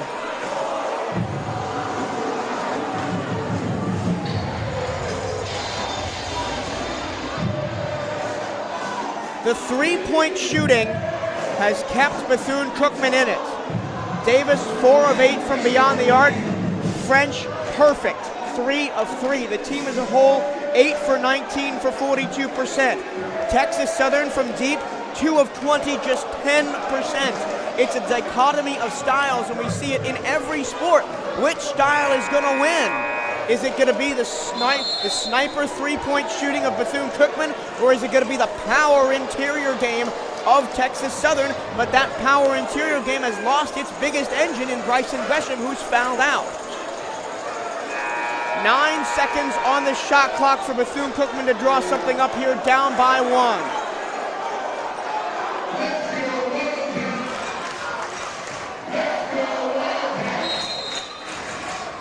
McIntyre's going to inbound. Where does he go with the ball? BCU has one timeout. They don't use it. They get the ball into Garrett. French, double teamed up top, 5 seconds to shoot. McIntyre has to throw it up. He does. It doesn't hit the rim. Texas Southern controls.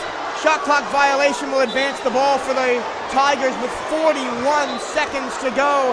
And BCU is going to have to come up with another stop.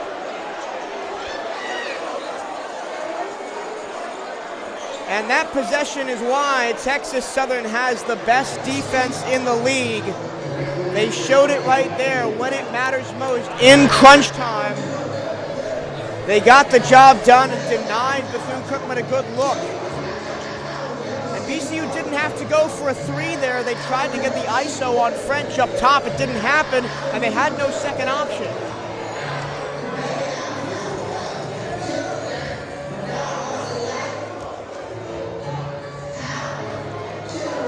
Down by 1, BCU could afford to give up a 2, and that would mean a 3 would tie it, potentially send it to overtime. If Texas Southern hits a 3, then it might be lights out. Either way, who could have predicted this at halftime when BCU was down by 18 points and was shooting under 40% from the field? Let's take a look at some numbers.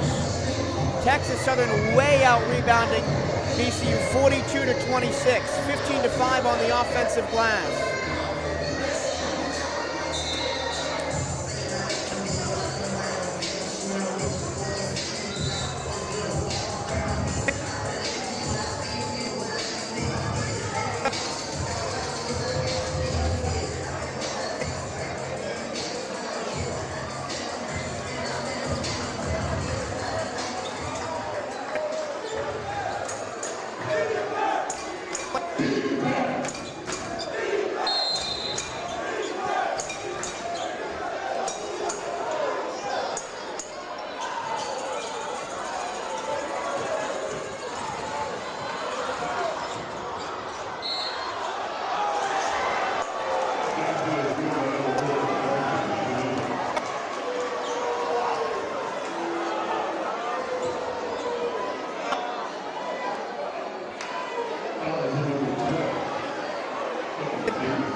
It's a common foul to the road.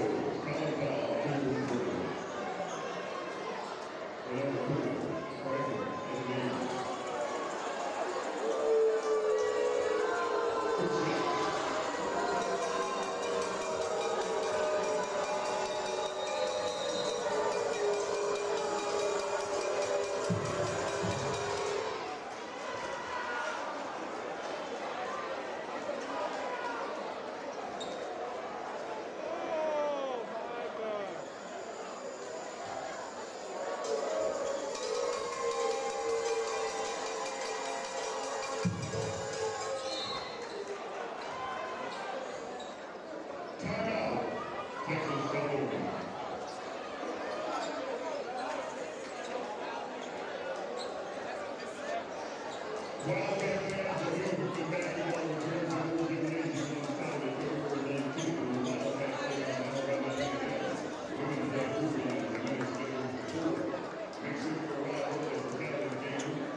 Down by 18 after 20 minutes to come back from, and then just a couple of missed opportunities down the stretch. The Wildcats had a chance to tie the game late on a free throw by Kevin Davis.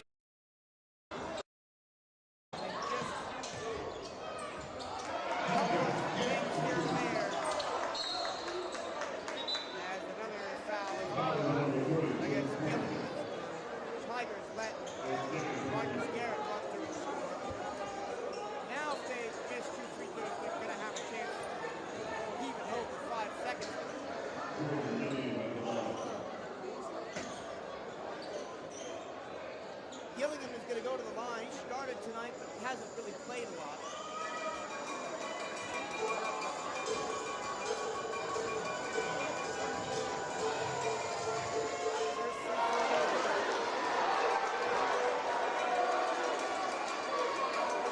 Ryan McIntyre is fouled out of the game. Nope.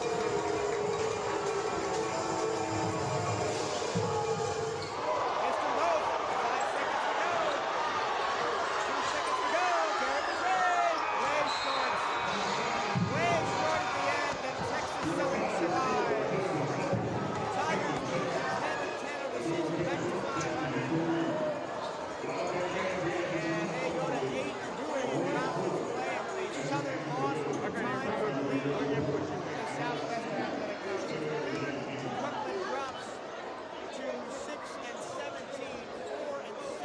conference, and they are still in an almighty scrap with Alabama State, Alabama A&M, Prairie View A&M, Jackson State for those final.